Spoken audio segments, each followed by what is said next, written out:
Sendiri akan memandu pemaparan materi untuk sesi yang kedua ini. Nah, sebelum penyampaian materi, terlebih dahulu saya akan menyampaikan biodata dari narasumber yang Bapak Ibu sudah tidak asing lagi ya, karena beliau sudah beberapa kali datang ke Singkawang. Baiklah, saya akan membacakan biodatanya. Jadi nama pemateri yang kedua ini adalah Romo Rudi Arijanto M. Tom. Kemudian nama wisudinya adalah Dharma Kartika Bodi. Nama wisudi, kemudian jenis kelamin laki-laki, tempat tanggal lahir Jakarta 15 Juli tahunnya 1971. Kemudian untuk alamat tinggalnya, beliau tinggal di Regensi Martimas Blok C 18 nomor 12 Tangerang Selatan. Kemudian riwayat pekerjaan, beliau adalah wakil dewan atau dosen Universitas Budi Dharma. Jabatannya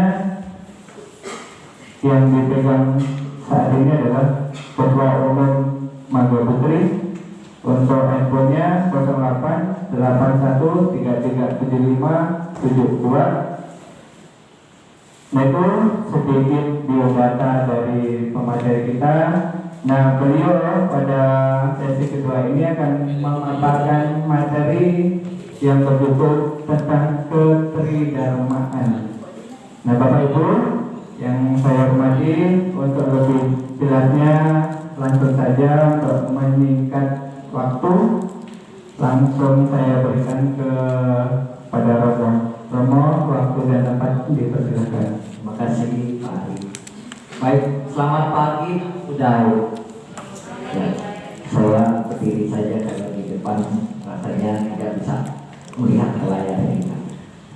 Bapak Ibu, rekan-rekan sekalian, pada pagi hari ini saya akan membawakan tentang keselarasan alam. Ini salah satu ajaran daripada Lao Tzu, bahwa kita hidup harus selaras dengan alam, dan keselarasan dengan alam itu nanti kita akan hubungan dengan unsur-unsur dan lain sebagainya. Ya, mengapa kita harus bisa hidup selaras dengan alam? Ya, yang pertama ada beberapa alasan. Yang pertama, kesehatan. Kalau kita hidup selaras dengan alam, maka kita bisa lebih sehat. Ya, contoh misalnya, cuaca dingin, misalnya AC terlalu dingin, maka kita nggak boleh tahan. Karena kalau kita tahan terus, kita nggak tahan, kita sakit. Maka kita harus selarasnya bagaimana? Oh, kita pakai jaket supaya kita hangat. Oh, AC-nya kita kalau dikecilin sama dingin kalau AC. Ya, AC-nya dinaikkan gitu ya, suhunya gitu ya, ditambah suhunya ya. Nah, itu dia lebih hangat. Kita bisa lebih sehat. Apalagi nanti hubungannya dengan unsur-unsur saya akan jelaskan Bapak Ibu, karena ini di Tridharma, ini juga salah satu ilmu dasar buat pemuda Tridharma atau kita yang orang Tridharma. Di sektor lain di sini tidak diajarkan, tetapi kalau di Tridharma ini ilmu yang ada di Tridharma gitu ya. Yang kedua, keselamatan. Kalau kita selaras dengan alam, kita bisa selamat. Ya, contoh misalnya daerah kita di bawah kaki gunung atau bukit, maka kita harus bisa selaras dengan alam. Bagaimana selaras dengan alam? Kita pelihara itu alam dengan baik. Pohon jangan terlalu banyak ditebang, jangan sampai bukit gundul, jangan sampai gunung itu gundul, karena begitu hujan besar seperti tadi ya, hujan angin begitu besar, maka kemungkinan longsor itu pasti terjadi, dan itu akan membawa bencana buat orang yang tinggal di tempat itu. Makanya Bapak Ibu, kalau misalnya kita mendengar di satu tempat ada bencana alam dan lain sebagainya, biasanya tempat tersebut keselarasan alamnya sudah rusak. Ya, keselarasan alamnya tidak seimbang. Kemudian kesejahteraan. Untuk kesejahteraan, Bapak Ibu, ini bisa diprediksi. Ya, Untuk kesejahteraan, apakah betul kalau kita selaras dengan alam bisa menambah kesejahteraan kita? Nanti saya akan buktikan ya. Kemudian banyak rezeki. Nah ini dia. Kalau selaras dengan alam banyak rezeki. Ada seorang nenek, dia jual hiu. Ya, waktu itu jual hiu, musimnya musim hujan. Padahal jual hiu di wihara, tiap hari dia paisen, dia sembahyang. Pada saat itu hiunya nggak laku, dia marah-marah, sampai marah-marah di depan altar. Dia marahin para dewa yang ada di situ. Ini dewa-dewa di sini tidak kasihan sama saya, dia bilang. Ya, tidak kasihan dengan saya. Saya tiap hari sembahyang, saya tiap hari di sini. Tapi kenapa saya dagang nggak laku? Terus suhunya yang ada di tempat itu, dengan dia marah-marah gitu ya di depan altar sambil sembahyang, suhunya bilang begini, sudah, kamu jangan jual hiu, besok jual payung. Begitu. Kamu besok jangan jual hiu, besok jual payung. Nah akhirnya kan dia, oh ya udah, ganti saja jual payung. Begitu jual payung, apa yang terjadi Pak? Laku kan? Karena musim hujan. Begitu kan? Dia nggak paisen pun laku. Dia nggak sembahyang loh Pak, tapi laku. Dia juga bingung, kok nggak sembahyang laku gitu kan? Cuman masalahnya kan orang kadang-kadang berpikirnya, wah kalau itu nggak usah sembahyang, sembahyang malah nggak laku, gitu kan? Padahal dia nggak selaras dengan alam. Makanya Bapak Ibu sekalian, kalau kita sistem berdagang pun kita harus bisa menyesuaikan dengan lingkungan, dengan kondisi apa yang di situ yang diperlukan orang. Kalau kita jualan yang diperlukan oleh orang banyak, ya kita banyak rezeki Pak. Jangan jual sate babi di lingkungannya Muslim, gitu kan? Gak ada yang beli, gitu. Biar Bapak Ibu paisen gak ada yang beli, gitu kan? Nah, seperti itu kan kenapa? Karena yang nggak pada tempatnya, begitu. Nah ini Bapak Ibu. Bapak Ibu sekalian, di dalam Tao itu kita diajarkan ada 5 unsur. Ada unsur emas, logam, air, kayu, api, dan tanah. Ya, ini ada di dalam tubuh kita juga Pak, dan di dalam lingkungan kita juga. Kita bahas ya. Ini sebetulnya sekali nih ya, datang sedikit. Ini ilmu mahal, ya ilmu mahal. Ya, baik. Yang pertama, kita lihat apa hubungannya dengan tubuh kita. Ternyata unsur ini juga mempengaruhi organ di dalam tubuh kita. Yang pertama, kalau orang lahirnya tahun logam, tahun emas, biasanya dia lemah di THT, telinga, hidung, tenggorokan, paru-paru, dan sinus. Dia lemah di situ. Ya, dia akan lemah di situ. Jadi kalau orang yang bisa lihat tanggal lahir orang, kemudian dia lihat, oh dia lahirnya di tahun logam, maka dia bisa tebak orang tersebut akan lemah di pernafasannya. Lemah di pernafasannya. Entah itu, kalau enggak paling tidak alergi debu. Ya, dia gampang kena alergi ini. Kalau orang yang unsur logam di dalam badannya itu banyak. Ya, di dalam tubuhnya itu banyak. Dia akan kena alergi. Nanti kita coba ya, satu aja ya, jangan banyak ya. Tanggal lahir ya, siapa yang mau gitu ya. Tapi saya nggak kasih tahu rahasia yang lain. Cuman saya mau lihat, oh ini bisa hati-hati loh, ini bisa kena sakit apa. Nah, kayak gitu aja. Ya, kalau saya ada kode etiknya Bapak Ibu, saya nggak boleh buka aib orang. Maksudnya saya tahu, misalnya dia, oh dia bisa punya istri 2 nih, saya nggak akan kasih tahu Pak. Itu bisa kelihatan Pak, bisa kelihatan. Ya, dia punya istri. Oh dia ternyata takut sama istri. Itu bisa ketahuan Pak. Gitu. Tapi saya nggak akan kasih tahu dia, karena kalau kasih tahu dia malu kan. Nah, saya cuma hanya kasih tahu yang ngomong-ngomong saja. Ya. Jangan japri ya. Jadi habis ini saya jangan dikejar-kejar ya. Ini sebagai maksudnya kita akan membuktikan apakah benar Lao Tzu dari I Ching ini, dari kitab I Ching ini, dari 5 unsur ini begitu hebatnya bisa sampai demikian Pak. Bahkan saya bisa setiap tahun itu saya ada hitungan prediksi peruntungan tahun depan. Setiap tahun itu saya banyak diundang. Nah nanti saya akan kasih lihat yang hitungan saya yang peruntungan tahun yang kerbau emas ini ya, yang kemarin ya. Nanti ibu bapak lihat. Kemudian kalau orang yang unsur air di tubuhnya itu banyak, maka yang terkena biasanya adalah tekanan darahnya, sering sakit kepala, dan ginjalnya lemah. Begitu. Nah, tapi kalau dia terlalu banyak unsur air di dalam tubuhnya, maka kemungkinan besar dia akan terkena kanker. Makanya Bapak Ibu itu bisa kelihatan. Kita punya bisa terkena kanker nggak Pak? Itu akan kelihatan di sana. Jadi ada orang sakit apa, udah minum obat apa nggak sembuh atau apa, kalau dilihat itu, nah dari pacenya itu, dari tanda lainnya itu kita bisa prediksi, wah ini ada kemungkinan kena kanker.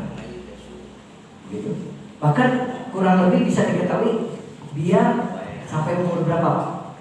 Cuma kita nggak boleh kasih tahu karena apa, begini kejadiannya. Ada juga orang yang diprediksi umurnya sekian, ternyata dia bisa lewat.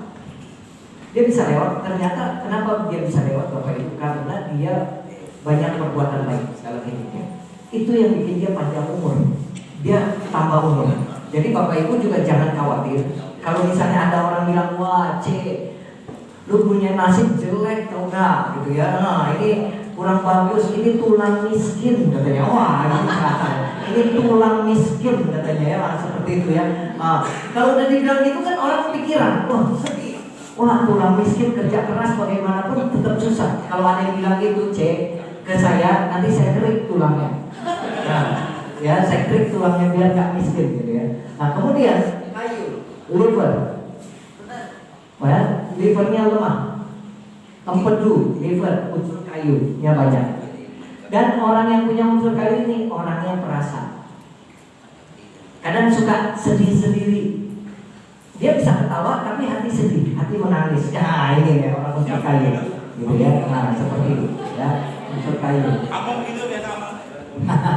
Nah kemudian api jantung, pembuluh darahnya. Makanya orang yang kalau unsur apinya banyak, atau misalnya dia lahir di tahun api, lebih harus hati-hati jaga makan, jangan terlalu banyak yang mengandung kolesterol tinggi. Nah itu, Bapak Ibu, kalau dari muda ini kita sudah belajar begini Pak, generasi muda kita sudah belajar ini, dan dia tahu dia ada bakat sakit apa, dari muda dia jaga makan, dia tidak akan kena. Itu hebatnya leluhur kita. Hebatnya leluhur kita, dia tidak akan kena. Begitu. Kemudian tanah, kalau orang unsur tanah banyak, maka yang terkena organ tubuhnya adalah lambung, usus kecil, usus besar. Artinya pencernaannya tidak baik, tidak bagus. Ya, sering diare, gampang diare, atau susah buang air besar. Seminggu bisa cuma 1 kali buang air besar. Nah biasanya ini pencernaannya tidak bagus. Gitu. Ya, ini pencernaannya tidak bagus.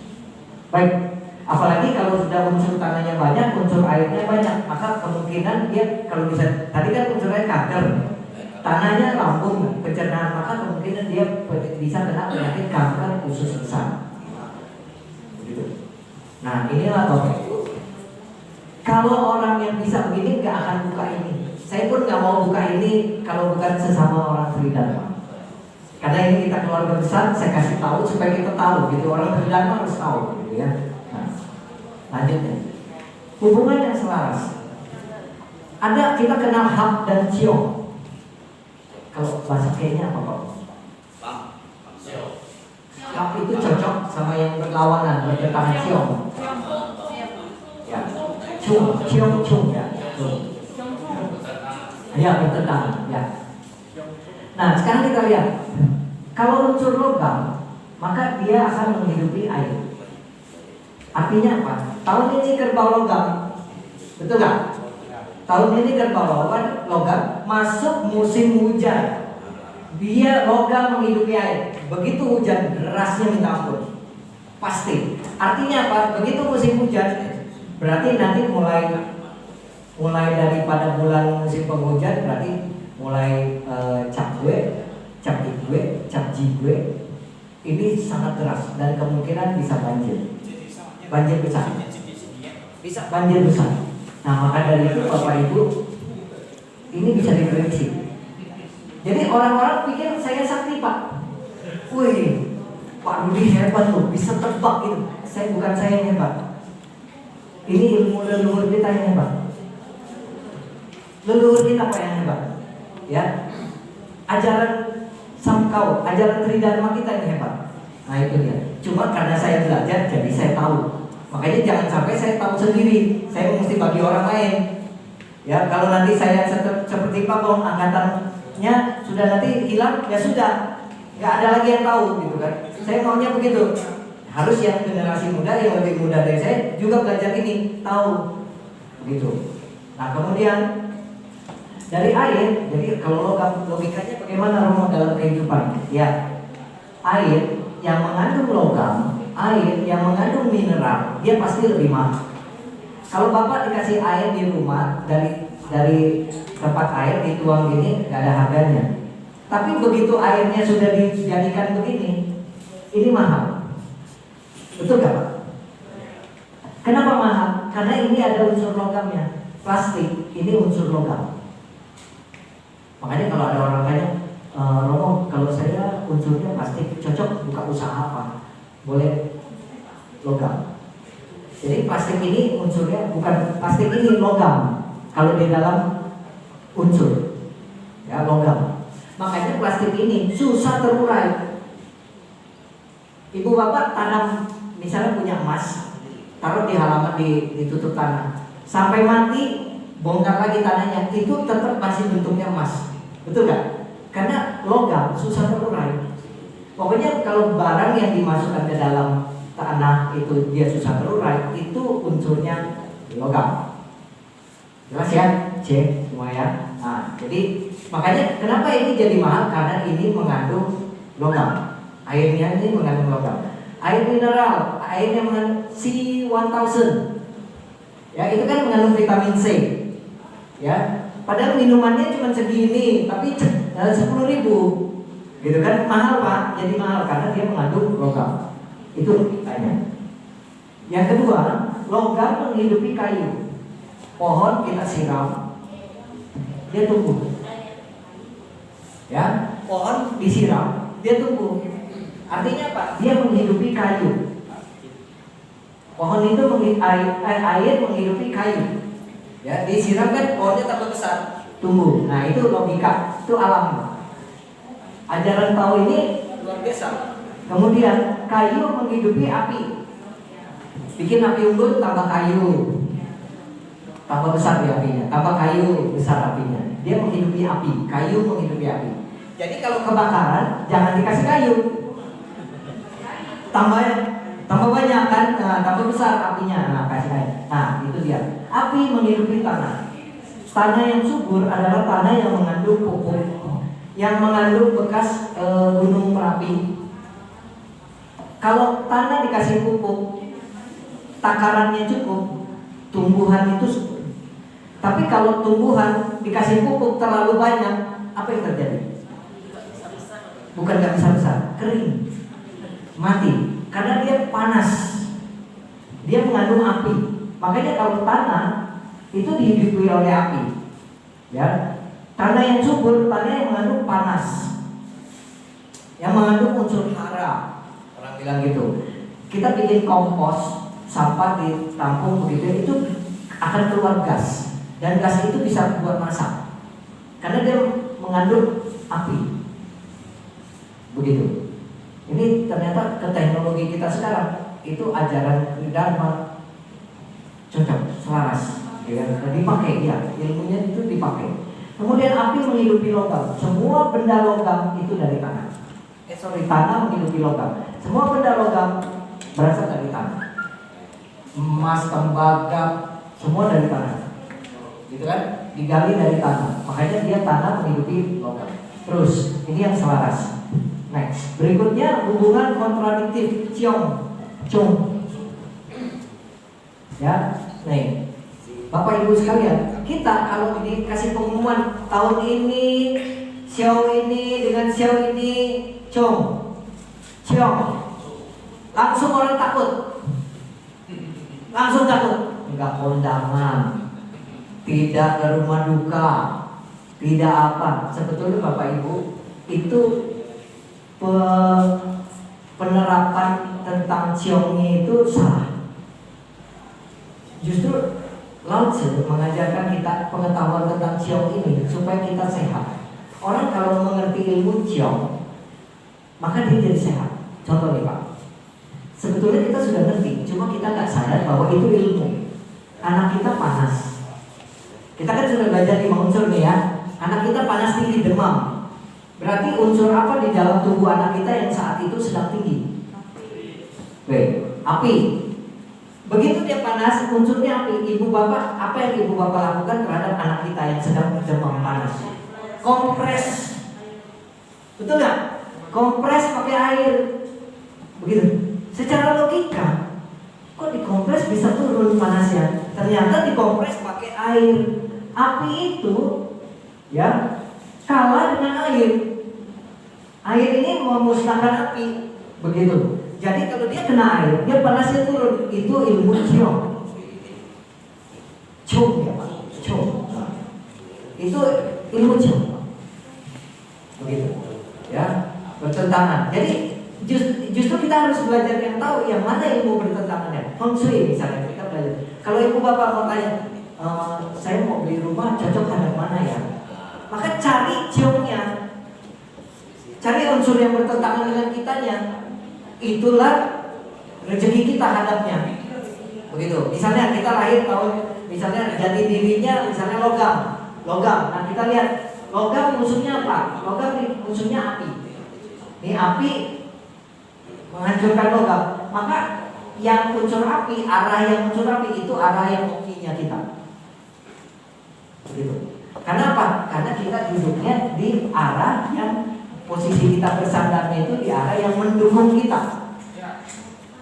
Begitu. Yang arah yang melindungi kita. Ibarat kita tuh terjaga dari belakang. Makanya ada yang bilang feng shui yang bagus itu adalah rumah yang bersandar ke gunung.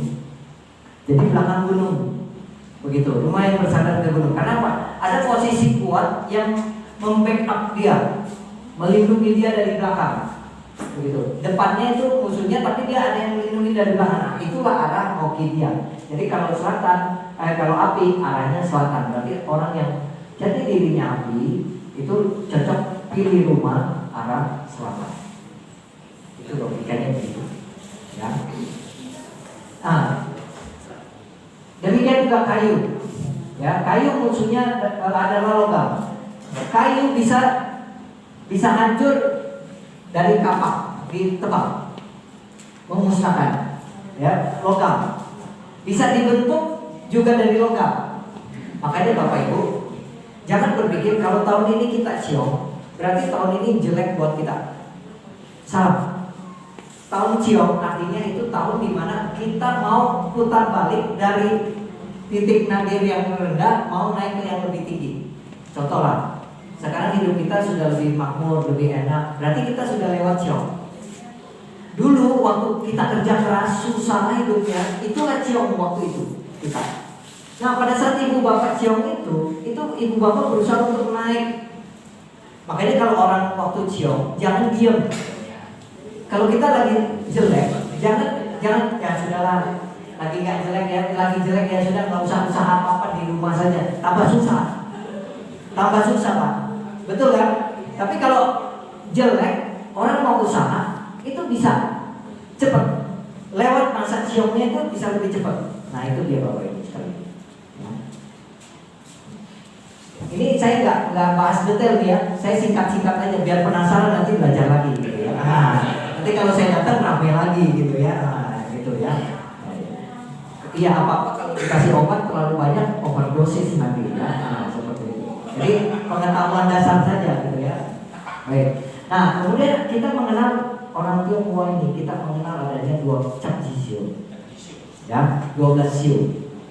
Tentu Bapak Ibu semua sudah tahu sionya. Bahkan orang tua kita, dia tidak tahu tahun lahirnya, tapi dia pasti tahu sionya. Betul kan? Ya, hukum kita, pokok kita kalau ditanya, atai kita misalnya ditanya, gitu ya, tahun berapa lahir, dia lupa. Tapi kalau ditanya, sio apa? Dia ingat. Nah, begitu dia kasih tahu sionya, kita bisa hitung umurnya nggak?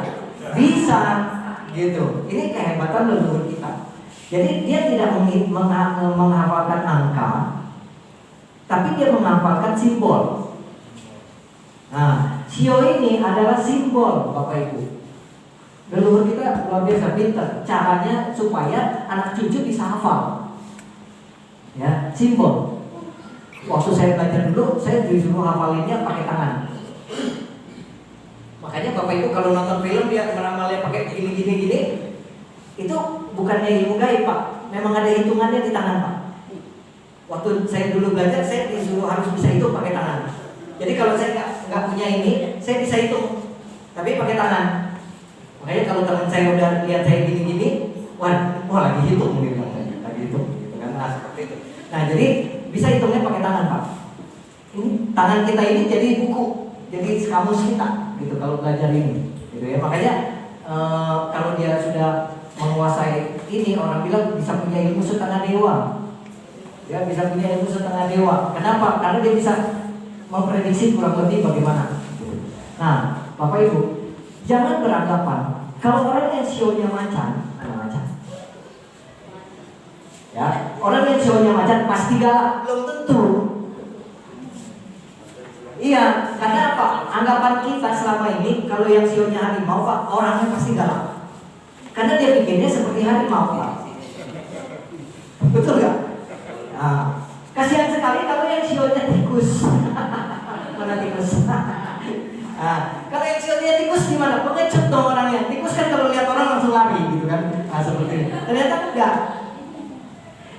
Pak, kalau dalam ilmu bahasa Mandarin yang namanya depannya lau itu biasanya galak.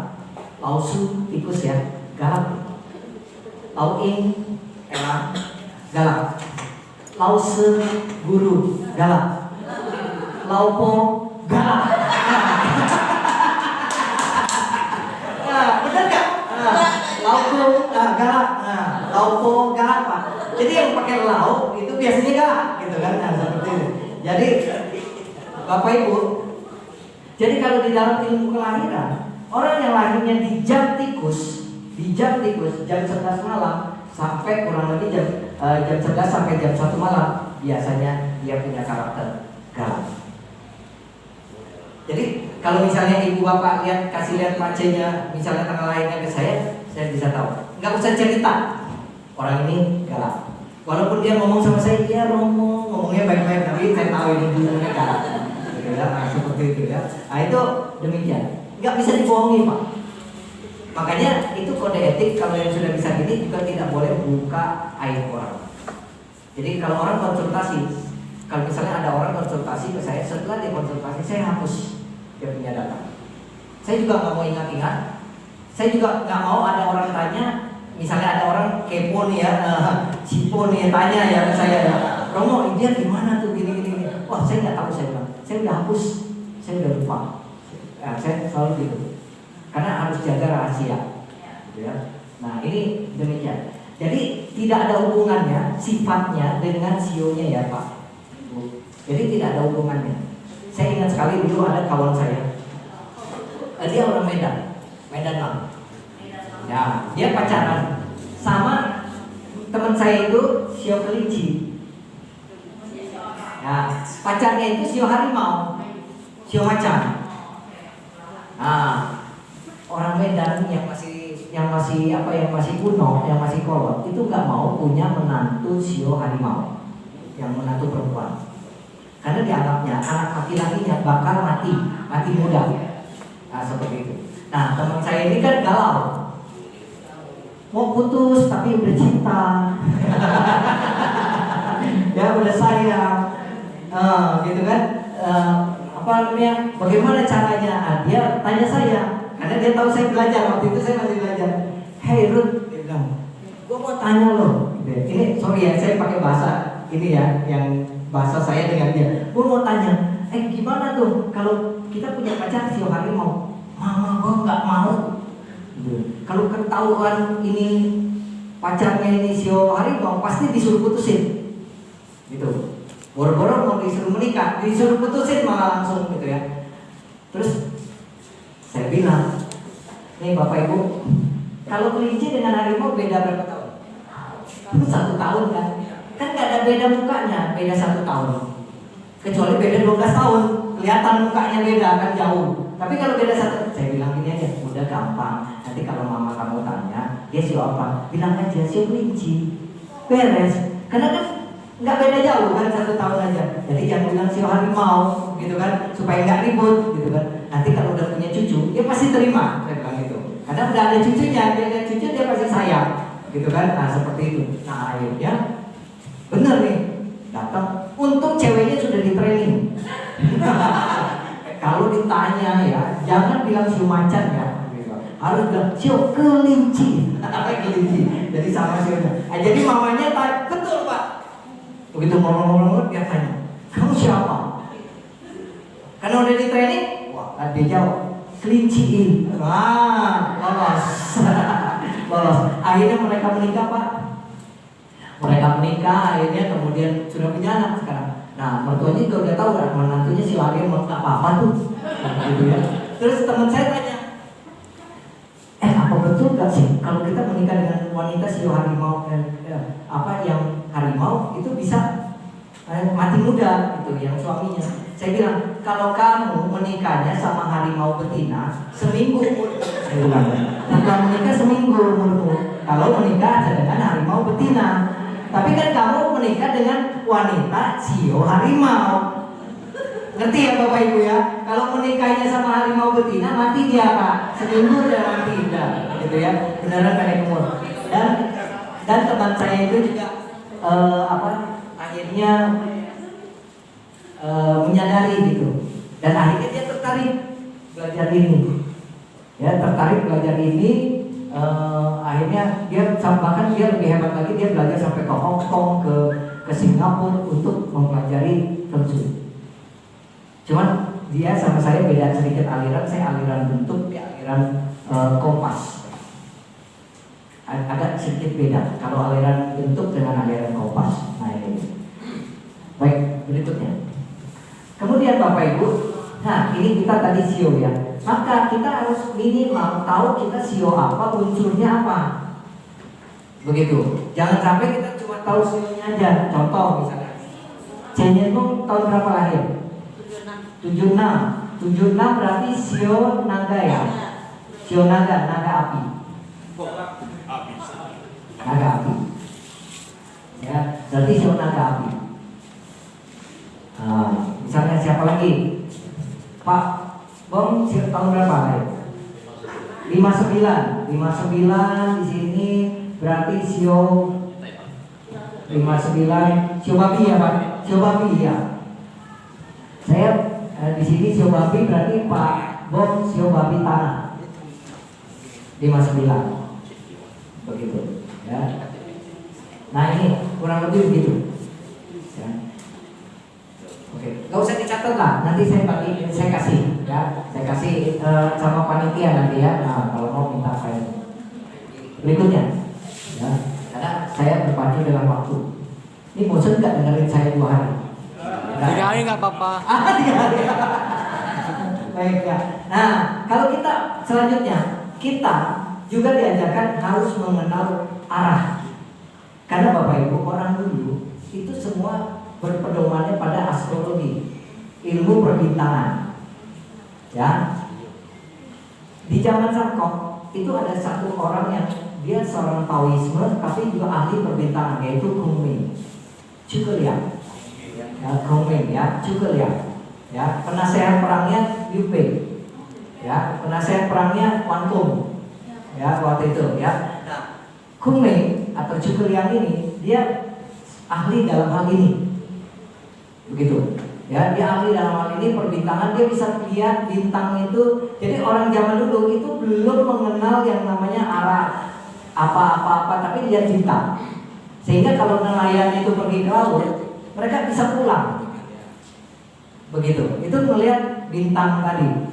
Tapi dengan kemajuan zaman ditemukanlah kompas. Bapak Ibu saya mau nanya, kompas pertama kali ditemukan di mana? Kompas pertama kali yang menciptakan Tiongkok. Dari Tiongkok. Ini ilmu leluhur. Makanya kenapa di keteridaman saya pasang kompas gini, karena ini ilmunya kita gitu, dari leluhur kita. Tiongkok pertama kali kertas, kompas itu Tiongkok. Bahkan pendeteksi gempa pertama kali itu Tiongkok. Waktu itu ada alat deteksi gempanya, dia seperti kaki, kemudian ada dikasih bola di mulut harimaunya itu. Jadi kalau bolanya itu menggelitik turun, berarti ada goyang. Begitu Pak. Nah inilah pendeteksi gempa pertama kali. Nah itu luar biasa. Nah kita lihat, kita tidak boleh buta arah. Artinya apa? Jangan sampai kita tidak tahu timur mana, barat mana, itu harus tahu. Ya, paling tidak tahu timur kan matahari terbit ke timur, ya, matahari tenggelam barat. Gitu. Karena apa? Karena tiap arah itu punya unsur. Ternyata. Jadi tiap arah punya unsur. Inilah yang dipakai ibu saat nyusun feng shui untuk di rumahnya. Bapak feng shui di rumahnya. Begitu. Jadi mau letakkan misalnya akuarium, mau punya akuarium, cocok arah mana? Coba kita lihat. Akuarium unsurnya apa kira-kira? Air. Lihat, mau taruh akuarium, berarti boleh nggak di api? Api selatan. Berarti akuarium tidak boleh taruh di selatan. Begitu. Harus taruh di utara. Atau taruh di mana? Tadi air kan, akuarium air. Siapa yang menghidupi air tadi? Logam. Nah lihat, akuarium boleh taruh di logam. Logam ada di mana? Barat dan barat laut. Seperti itu. Ya, seperti itu. Tapi ingat, kalau suami kita yang cari nafkah itu unsur kelahirannya atau tahun lahirnya, jati dirinya itu api, tidak boleh punya akuarium di rumah.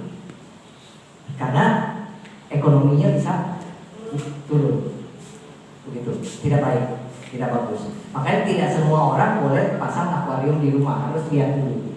Begitu. Lanjut ya, sama disimbolkan, ya, kura-kura hitam, naga hijau, burung hong merah, macan putih dan ular hitam, ular kuning. Nah ini simbolnya. Ini dibilang kalau di dalam feng shui ini 5 hewan langit. Nah kalau kita lihat di rumah, ini depan rumah, halaman, ya. Ini tengah rumah, ini belakang rumah. Makanya belakang rumah dilambangkan kura-kura, karena kura-kura ini punya perlindungan kuat sekali. Belakang, kura-kura hitam. Kanan, harimau putih melambangkan wanita. Kiri, naga hijau melambangkan pria. Makanya kalau rumah yang suami ibu yang cari nafkah, tidak boleh ada pohon besar di sebelah kanan rumah. Gitu. Tidak boleh ada pohon besar di sebelah kanan rumah. Harus di kiri karena suaminya yang cari nafkah. Kecuali istrinya yang cari nafkah, boleh pohon besar. Kalau pohon-pohon kecil boleh kan? Masih boleh. Tapi pohon besar tidak boleh ada di kanan rumah kalau suami yang cari nafkah. Gitu. Ya. Jelas ya Bapak Ibu? Nah, nanti tanya jawabnya nanti, ini seru nih ya. Berikutnya ya, ini posisi tadi ya saya sudah bilang belakang rumah, tengah rumah, kanan kiri ya. Gitu. Oke. Kenapa?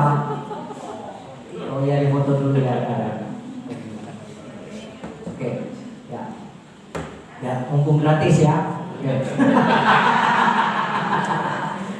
Oke, nah. Berikutnya, kemudian posisi baik 5 hewan langit. Nah ini tadi belakang bagian tengah apa ini nanti dibaca saja ya. Nanti dikasih ininya materinya ya. Oke. Ke panitia nanti. Nah kemudian orang tidak perlu sebetulnya terlalu banyak bongkar ini, pindah ini, rumah segala macam. Sebetulnya itu kita ada dalam Taoisme ada yang namanya ilmu kias. Ilmu kias itu ilmu yang bisa menghindari bencana atau menangkal bala, tolak bala, gitu ya, ilmu kias. Contoh yang paling sering dipakai fungling, ya, funglang ya, di sini namanya funglang ya. Funglang ini Bapak Ibu tidak boleh taruh sembarangan. di depan pintu utama nggak boleh taruh sembarangan. Harus lihat dulu tahun ini arah bagusnya lagi di mana, arah jeleknya lagi di mana. Kalau bagus, pas arah rumah kita bagus, kalau pulang di depan pintu berantakan energinya. Ya, ekonominya nggak bagus, jadi nggak bagus. Padahal lagi bagus, tapi karena taruh itu di depan, makanya ini harus lihat tiap tahun itu harus lihat. Saya tiap tahun itu ada ininya, ada tahun ini bagus mana, pasang apa, kiasnya gitu. Kemudian yang berikutnya, orang sering pasang ini kaca. Ya, kaca. Ini sering. Ini adalah alat kias. Ya, ada yang cembung, kacanya ke depan melengkung, ini cekung. Ada yang cekung, kacanya ke dalam, itu beda fungsi. Beda fungsi. Nah, makanya Bapak Ibu kalau depan rumah kita dia sudah pasang begini-beginian, maka kita harus ngerti orang tridharma, jangan sampai kalah energi. Benar, orang tridharma ini hebat tolak bala, hebat gini-gini, gitu kan? Nah seperti itu. Kalau lawannya pakai hutau bisa nggak ngomong? Nggak bisa. Karena hutau itu tergantung daripada orang yang bikin hunya. Waktu dia bikin itu, dia energinya, chi-nya itu dia bagus nggak? Kalau dia bagus, waktu dia bikin orangnya baik gitu ya, moralnya bagus. Kalau waktu dia bikin itu begitu tempel itu kekuatannya luar biasa bagus. Tapi kalau orangnya kurang bagus, hatinya kurang bagus, apa bikin itu sebulan juga sudah pudar. Itu seperti kekuatan yang lama-lama hilang. Begitu ya, yang lama-lama ya kayak baterai Pak. Kayak baterai, lama-lama kan lobet. Gitu kan? Nah, gitu Pak. Tapi kalau ini nggak ada lobetnya. Tuh, kalau ini nggak ada lowbatnya, karena dia alat kias, beda, begitu alat kias.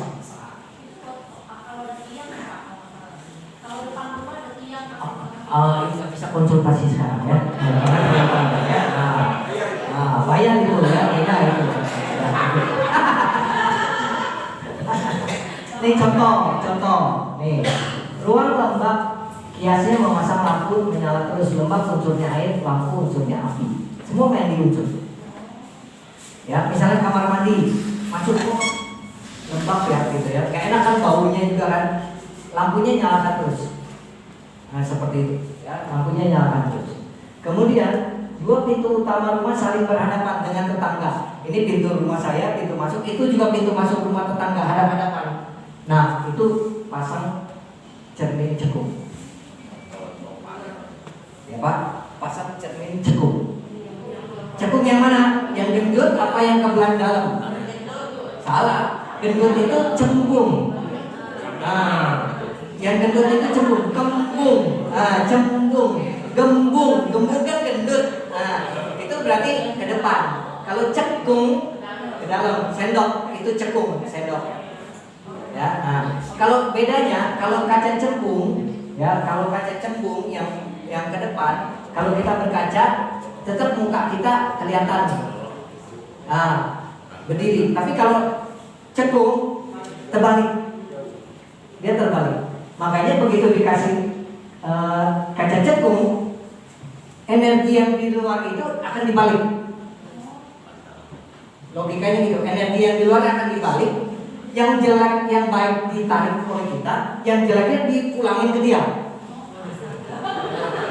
Betul ini. Yang jeleknya itu dikembalikan ke dia, dibalikin ke dia. Oh jangan main-main. Orang belajar Bapak Ibu.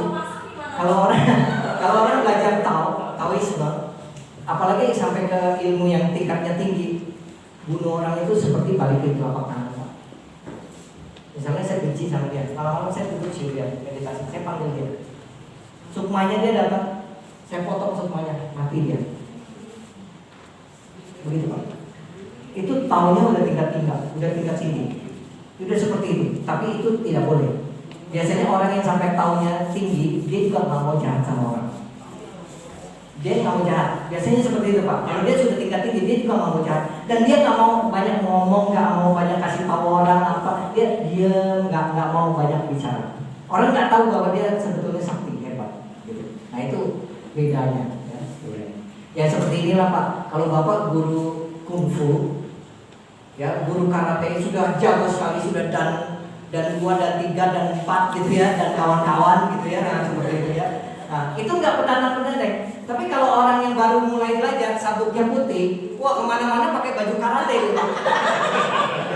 Betul nggak? Supaya teman-temannya tahu, nih saya lagi belajar silat loh. Itu berarti dia ilmunya belum apa-apa. Ya sombong. Nah, tapi kalau begitu ilmunya sudah lebih, pasti dia nggak mau menampakkan hal-hal seperti itu. Kayak padi, Pak. Ya. Kayak padi. Ya kayak padi. Baik, lanjut ya. Nah, kemudian tadi fungling tadi untuk membuyarkan energi jelek atau saci.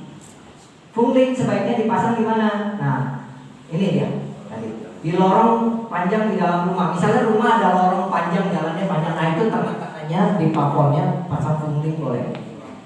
Ya, funglang ya. Nah, seperti itu. Terus di depan 2 pintu yang saling berhadapan. Misalnya kamar rumah kita ada pintu kamar 2 saling ketemu. Nah, itu pasang funglang. Dua-duanya. Supaya apa? Supaya nggak ribut. Biasanya kalau kamar anak dengan kamar anak 2 pintu ketemu begini, dia nggak akur. Tambah besar dia tambah tidak akur karena kekuatan energi begitu sama. Apalagi kamar mertua dengan menantu, gitu ya, dengan anak. Ini juga bisa menyebabkan itu. Nah, ya.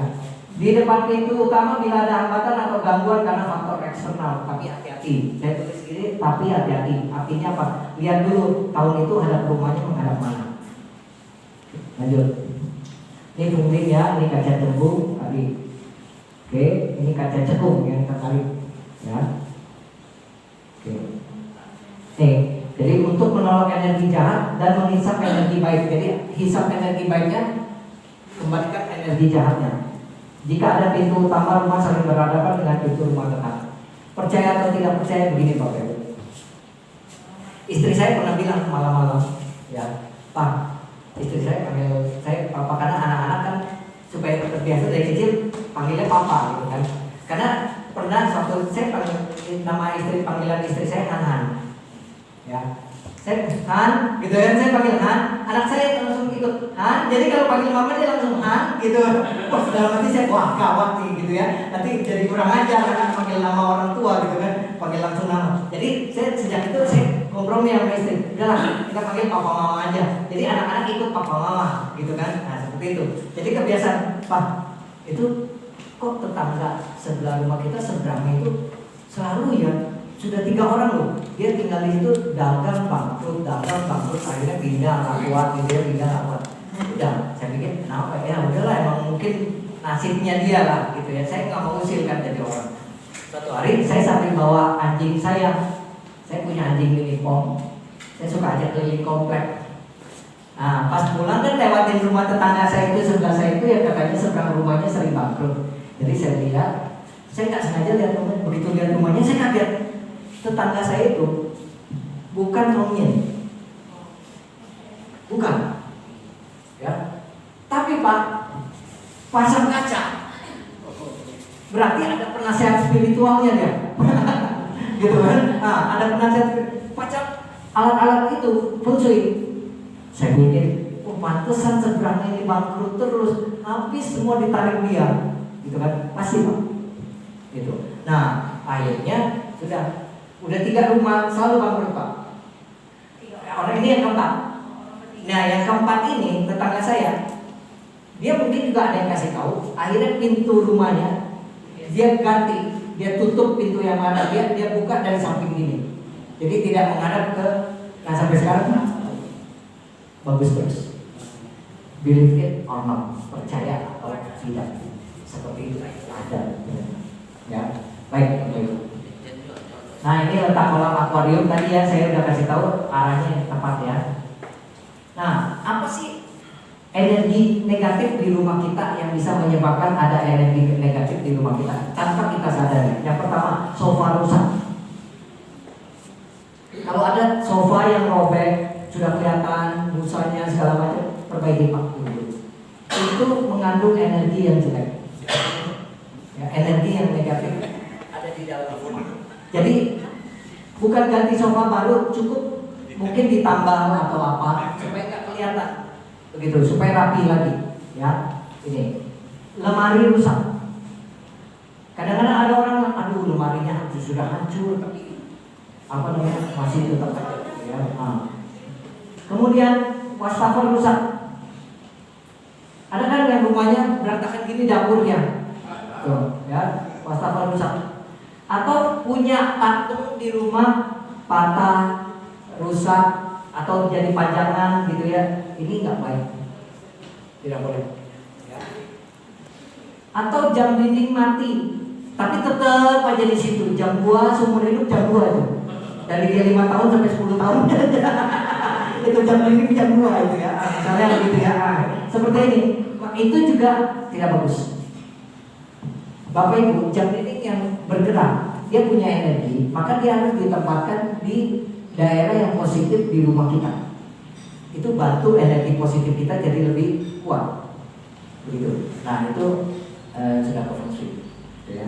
Nah ini. Kemudian daun-daun kering, kita malas sapu halaman, daun-daun kering, ini juga energi yang tidak bagus.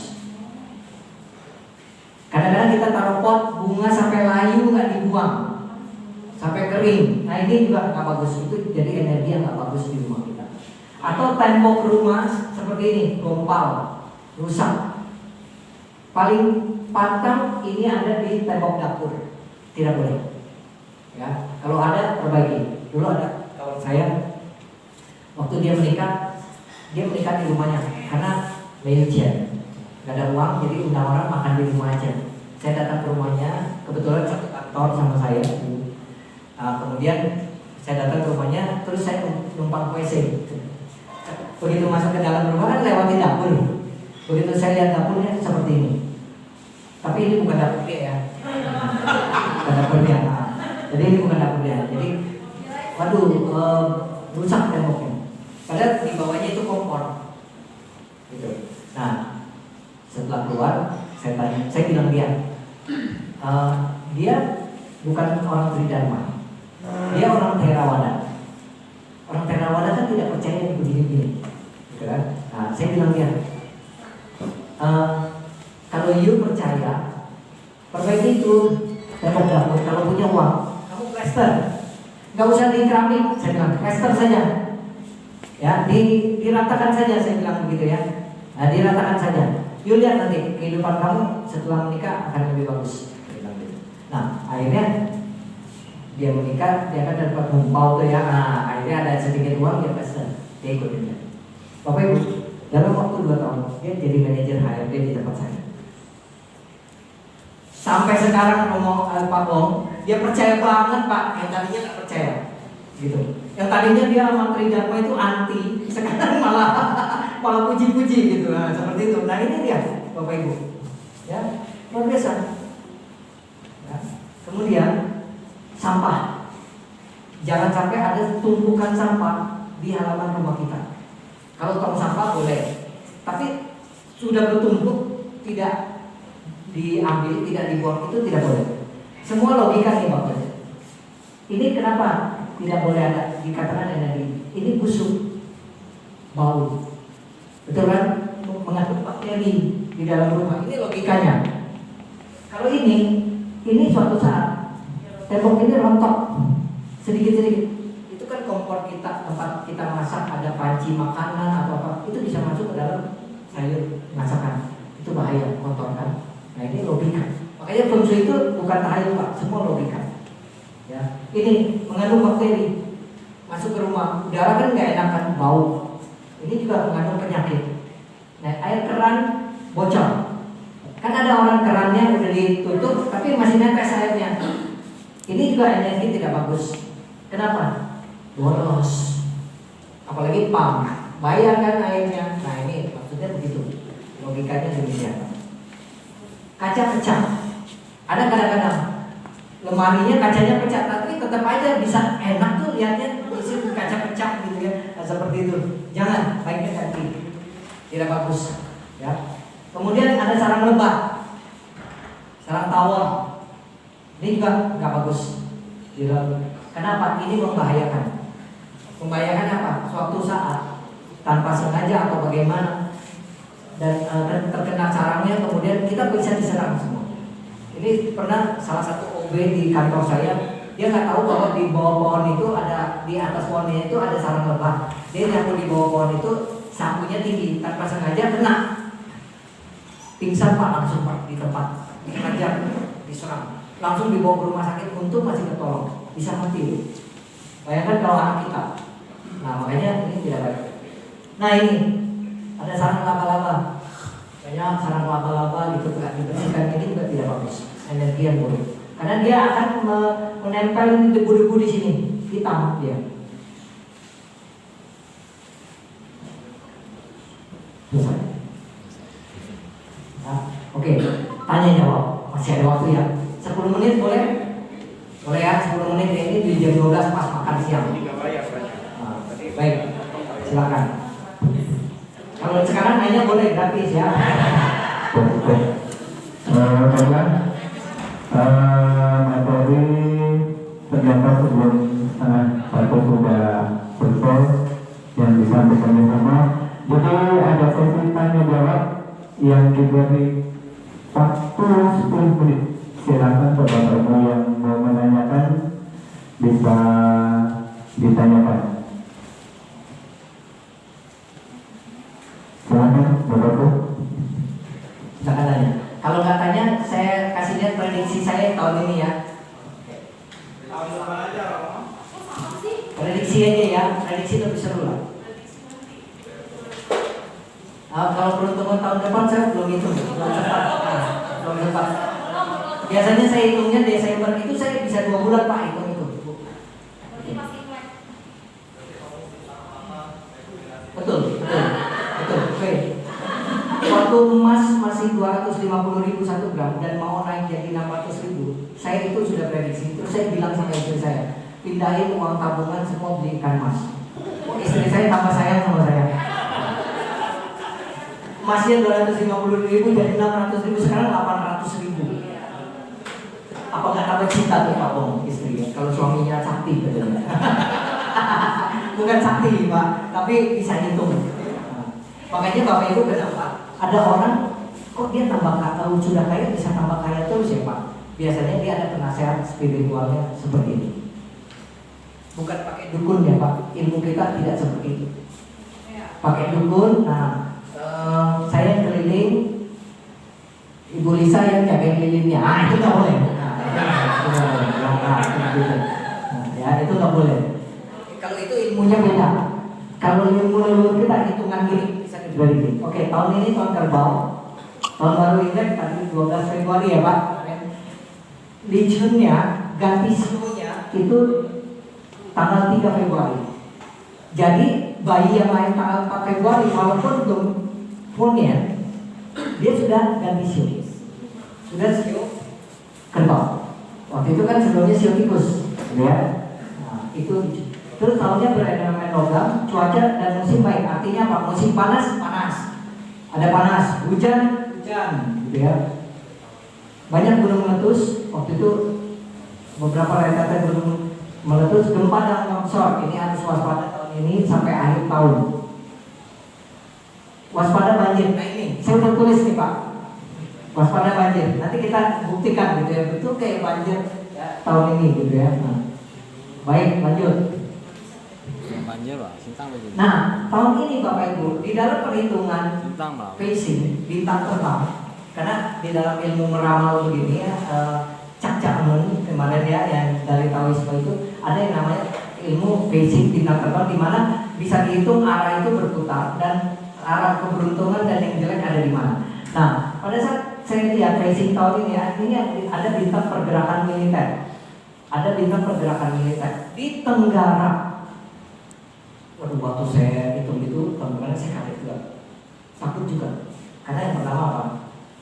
Yang pertama COVID negara kita. Kemudian ada pergerakan militer di Tenggara.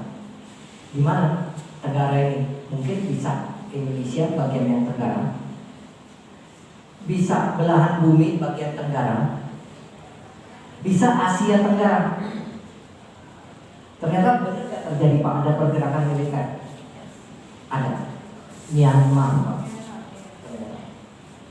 Myanmar terjadi kudeta militer Myanmar. Terus terjadi lagi Indonesia. Ternyata Indonesia juga ada pergerakan militer. Kemana? Irian Jaya. Betul kan? Sekarang kita lagi sibuk ngurusin kelompok bersenjata di sana. Negara kita, pemerintah kita. Pergerakan militer. Luar biasa. Makanya kalau ini saya sengaja nggak mau share keluar Pak, hanya untuk orang Tridharma kita sendiri. Karena kalau share keluar ini, ya, saya bisa dicari pemerintah, jadi penasehat. Bisa diminta jadi penasehat Pak. Nah, karena bisa memprediksi gitu, seperti itu. Dan ini bukan kemampuan saya secara spiritual, bukan, tapi karena ini ada hitungan secara unsur tadi. Nah itu dia. Terus tahun ini krisis ekonomi pasti, masih, ya. Tapi kita sudah mulai bergerak lagi nih sekarang roda ekonomi kita.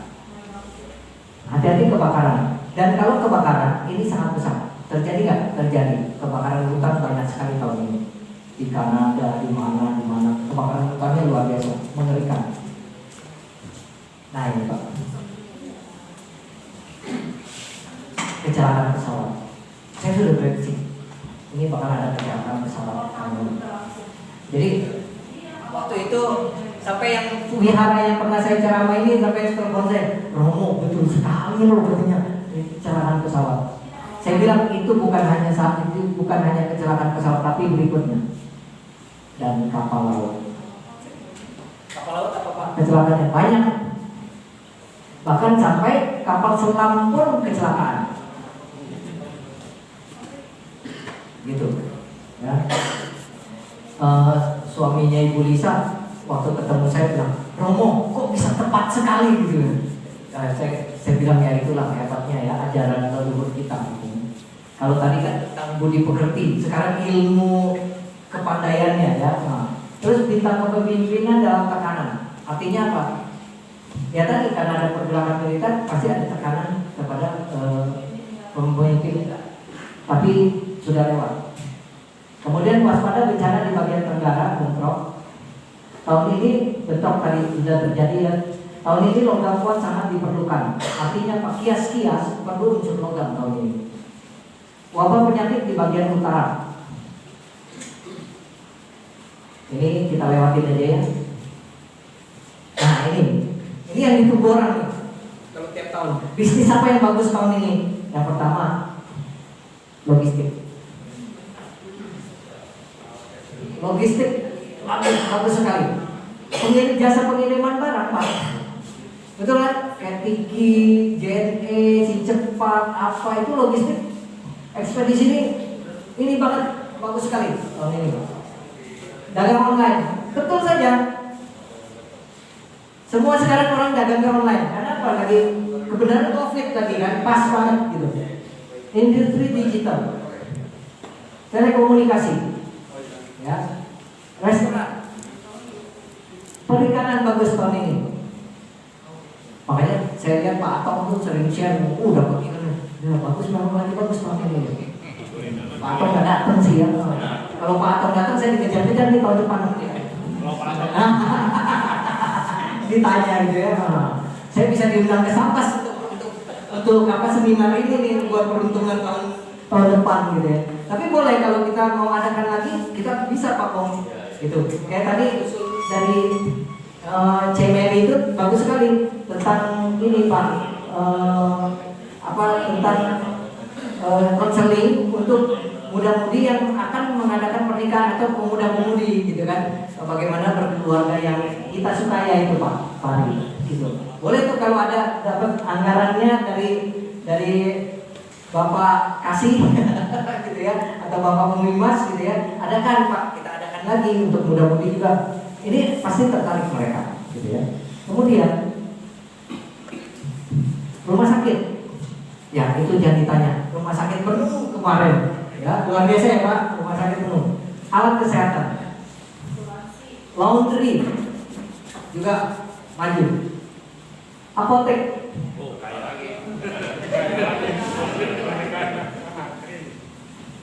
ya ini dia. Nah itu tadi. Ini peruntungan 12 sio, nggak usah lagi Pak. Kalau satu-satu nih nanti mau satu-satu ya. Peruntungan sio tahun ini. Oh, oke. Yang saya sebutkan angkat tangan ya, kalau nggak ada saya lewat ya. Ngapain capek-capek gitu ya? Nggak ada yang sionya. Makanya hari ini nggak datang rugi juga nih. Gitu ya. Pak, sio tikus ada sio tikus. Ada sio tikus. Oh ada. Ya, oke, baca dulu Pak. Kalau perlu foto aja biar cepat. Tahun yang sibuk keuangan, terjadi kemerosotan, jangan boros. Ada promosi jabatan, boleh beli properti, boleh membangun atau renovasi rumah. Ini sambungannya sio tikus. Jodohnya terbuka. Dapat mempunyai anak bagi yang sudah menikah ya. Ibu-ibu kalau yang suaminya sio tikus hati-hati tahun ini ya. Beli land. Supaya suaminya nggak kemana-mana ya, karena jodohnya terbuka lagi dia. Gitu ya. Baik. Sio kerbau, ada sio kerbau? Ada? Nggak ada? Ya sudah, kita lewat. Oke, sio harimau ada? Oke, Pak. Tahun kerja keras, keuangan cukup baik, banyak pengeluaran, pekerjaan usaha akan menghadapi rintangan. Jadi hati-hati, jaga hubungan dengan teman yang baik ya. Hubungan teman harus dijaga dengan baik. Sudah ya. Kemudian jangan boros, jaga emosi, jangan cepat marah ya. Jaga keharmonisan rumah tangga, perjodohannya terbuka, jangan pindah kerja, jaga kesehatan, banyak berbuat baik dan berdoa. Nah, biasanya kalau yang saya tulis begini, sebaiknya jam tank apa Pak? Taruh pasang pelita di kelenteng, pasang lilin di kelenteng, nah, tuang minyak di kelenteng. Nah, kalau bisa 1 tahun, ya, nah, kalau bisa 1 tahun atau tiap cek go, kan kita datang sembahyang, nah kita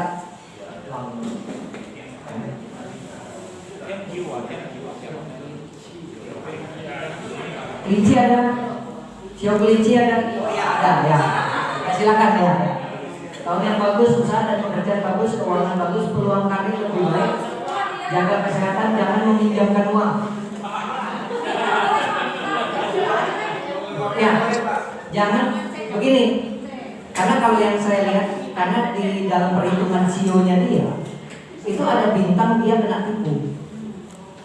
Artinya apa? Kalau ada orang pinjam uang sama dia, itu pasti uang tidak kembali sama dia. Makanya saya udah kasih peringatan dulu. Pokoknya kalau ada orang pinjam uang, kalau kamu mau pinjamin uang, anggap kamu tolong dia. Jadi jangan pikir nanti itu uang kembali. Maksudnya gitu. Kalau kita mampu bolehlah, kita anggaplah kita tolong dia. Tapi jangan harap itu uang kembali. Ya, tapi kalau nanti suatu saat dia kembalikan ya nggak apa-apa. Tapi jangan berpikir demikian bisa kembali. Jangan meminjamkan uang. Ya. Jangan tergantung kepada orang lain. Artinya apa? Mengharapkan orang lain bantu gitu. Jangan bergantung itu. Kemudian perjodohannya terbuka, jaga emosi, hindari konflik keluarga. Ada pengeluaran besar tahun ini. Entah itu anak kuliah, benarin rumah, pernikahan anak dan lain sebagainya. Nah itu pengeluaran besar. Atau sakit masuk rumah sakit, itu juga termasuk pengeluaran besar. Jangan spekulasi. Sio liong, sio naga ada. Oh ya. Naga. Tahun yang cukup bagus, keuangan bagus, pekerjaan usaha banyak tantangan, banyak berbuat baik, hati-hati kecelakaan kerja. Karena di perhitungan sio naga tahun ini saya melihat dia ada kejadian yang membuat badannya itu berdarah-darah. Artinya bisa terjadi kecelakaan kerja, terutama yang kerja dengan berhubungan dengan produksi atau mesin. Nah, jadi kan kalau orang tua yang punya anak sio ini kan dia udah tahu kan, dia pasti ingetin anaknya, kamu hati-hati. Oke, jangan melamun, jangan apa tahun ini lebih baik, lebih hati-hati. Terus jaga emosi, jaga hubungan baik dengan rekan kerja, jangan boros, hindari perjalanan jalur air. Artinya apa? Ya, kalau bisa hindari perjalanan yang kalau tidak penting, jangan naik perahu, jangan naik kapal yang berhubungan dengan air. Termasuk anak-anak kita yang kalau dia mau berenang, yang sio naga tahun ini harus diawasi betul-betul oleh orang tuanya. Maka kemungkinan dia bisa dapat kecelakaan di air. Ada bintang duka cita masuk rumah. Ya. Kemudian sio ular, ada sio ular. Tahun yang sangat sibuk, keuangan bagus, jangan pindah kerja, banyak lelah hati, banyak capek hati tahun ini ya. Jangan boros. Hati-hati penipuan. Perjodohan terbuka, jaga emosi, hubungan baik dengan teman, promosi jabatan, jangan spekulasi. Ya, oke. Siap muda ada? Bapak Ibu, dari perhitungan saya, siap muda juara 1 tahun ini, paling bagus nasibnya. Paling bagus nasibnya tahun ini. Tahun yang sangat bagus, keuangan bagus, pekerjaan stabil, jaga kesehatan, ada bintang Wijin Dewa Penolong. Kalau sakitnya apa? Wingin ya. Jangan meminjamkan uang. Ya, jangan meminjamkan uang. Jaga keharmonisan rumah tangga. Boro-boro Romo pinjam uang, pinjamkan uang. Saya sendiri nggak punya uang. Oke, ya, lanjut. Bisa mendapatkan anak, promosi jabatan, jangan pindah kerja. Siap kambing ada? Tahun yang cukup bagus, keuangan biasa saja, pekerjaan banyak tantangan, hindari konflik, pekerjaan dan keluarga, jangan pindah kerja atau usaha, jaga emosi. Jangan banyak berbuat baik dan berdoa. Nah, yang saya tulis ini tadi saya tahu ya. Kalau supaya ya. Selama 1 tahun ini sampai mau ganti shift ya, pergantian shift. Jangan boros, jaga kesehatan. Semuanya ya. Tahun yang bagus, keuangan bagus, lebih perhatian pada pekerjaan, promosi jabatan, jaga kesehatan, banyak pengeluaran tahun ini.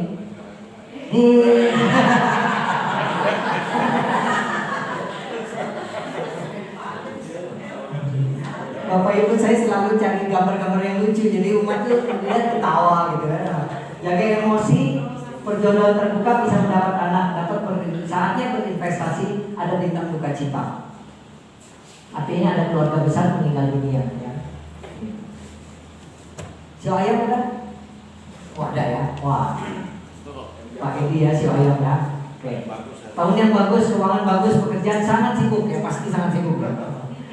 Jaga hubungan baik dalam pekerjaan, dapat promosi jabatan, rekreasi keluarga. Nah ini kelihatan yang si ayam jarang jalan-jalan.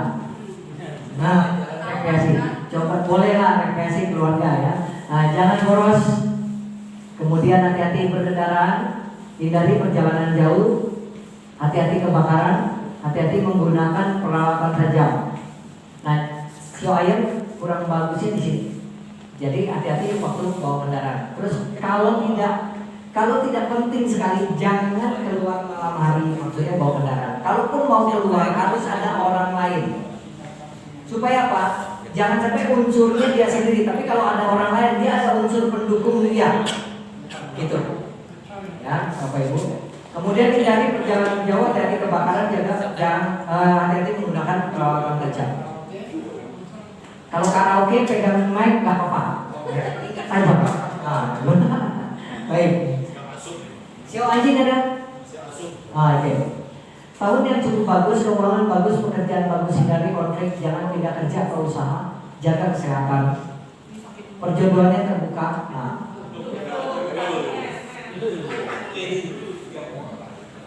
Mary ya, Mary berarti masih single ya. Ini masih single juga silakan. Ya, bisa mendapatkan anak, banyak berbuat baik dan berdoa. Oke, ya. Terakhir, sio babi. Ada? Oh, bangun. Pak, kita sionya sama. Kita sionya sama. Pasti bagus-bagus dong. Enggak juga. Tapi kebetulan memang sio babi 10 tahun dari tahun 2014 sampai 2024 itu bintangnya 10 tahun itu lebih bagus. Begitu. Ya. Tahun yang bagus, keuangan bagus, pekerjaan bagus, banyak pengeluaran, jaga kesehatan dan pola makan. Nah ini harus hati-hati, ya. Jaga emosi, hindari konflik keluarga dan pekerjaan, perjodohannya terbuka, hati-hati berkendaraan, jangan boros. Oke, ya. Sekarang feng shui tahun ini. Tadi kan saya hadap rumahnya, tahu nggak? Masing-masing ibu bapak hadap rumah tahu hadap arah mana? Tahu ya? Oke. Jadi nggak sia-sia. Yang rumah hadap selatan, angkat. Hadap selatan.